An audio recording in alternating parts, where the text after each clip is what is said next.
အားလုံးမင်္ဂလာပါပြန်ရတာဝါသနာပါကြလားခင်ဗျာဒီတော့လုပ်ငန်းရှင်တွေအနေနဲ့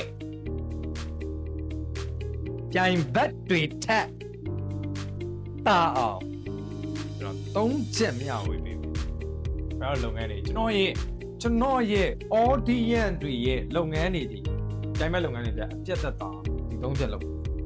နံပါတ်1ကကြတော့တဲ့ဘာလို့မလဲလို့မေးရင်တဲ့နံပါတ်1ကတဲ့ know your audience better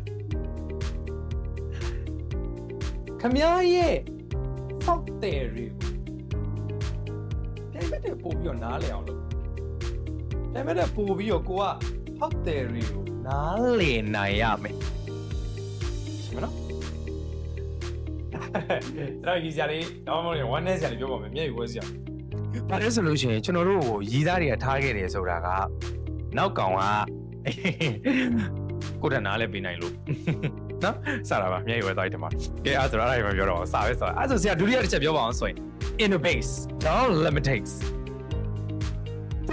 လောက်ကာတွေကို like တူပါနေမဲ့အစားလေးရွှေဆိုင်နေဆိုရင်လေတူပါမနက်ကမှရွှေဆိုင်နေဟိုတူဒီတူ like လို့ innovative ဖြစ်တိုင်းလည်းရှိပါဒီမနက်ကမှလုပ်ငန်းကဒီတစ်ခုလုပ်လိုက်ပြီဆိုရင်နောက်တစ်ခု like လုပ်ပြဿနာနော်အဲ့ဆိုကိုရီဖြစ်စေချင်တာကတော့ limited မဖြစ်ရအောင် innovate ဖြစ်ရမယ်နော်ကိုရီဒီ send သိရမယ်သူများနဲ့ like မတူပါနဲ့သူများနဲ့မတူနေအောင်နေကွဲထွက်နေအောင်လို့ရှင်းမတယ်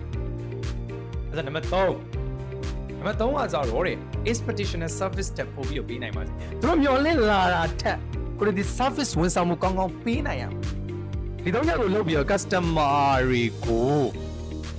ဒေတာကဲလုပ်ပြီးတော့ committee တွေကိုကြော်နိုင်ပါစေ committee တွေကိုကြော်မဲ့နီလန်3ခုဖြစ်ပါတယ်အဓိကကကျွန်တော်တို့ဒီ